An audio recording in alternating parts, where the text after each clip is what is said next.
السلام علیکم ورحمۃ اللہ وبرکاتہ۔ محترم سامعین، یہ خبر انتہائی رنج و غم کے ساتھ دی جاتی ہے کہ شہر بھیونڈی کی معروف و مشہور شخصیت حضرت مولانا مفتی سید محمد حذیفہ صاحب قاسمی، ناظم تنظیم جمعیت علماء مہاراشٹر کی اہلیہ کا آج بتاریخ 29 جولائی رات 1:30 بجے ہارٹ اٹیک کی وجہ سے انتقال ہو گیا ہے۔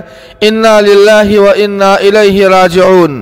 سامعین، آپ کو بتلا دیں کہ مرحومہ انتہائی دیندار صوم و صلات کی پابند تھی، نہایت ہی معزز سادات خاندان سے تھی، اور مرحومہ حضرت مولانا متین الحق اسامہ قاسمی کانپوری علیہ الرحمہ کی ہمشیرہ تھی۔ علماء و حفاظ سے محبت کرنے والی بہت ہی نیک دل اور متواضع شخصیت کی مالک تھی۔ دعا فرمائے اللہ پاک ان کی بال بال مغفرت فرمائے، جنت الفردوس میں اعلیٰ مقام نصیب فرمائے، اور ان کے پسماندگان اور متعلقین خصوصاً مفتی حذیفہ صاحب کو صبر جمیل عطا فرمائے۔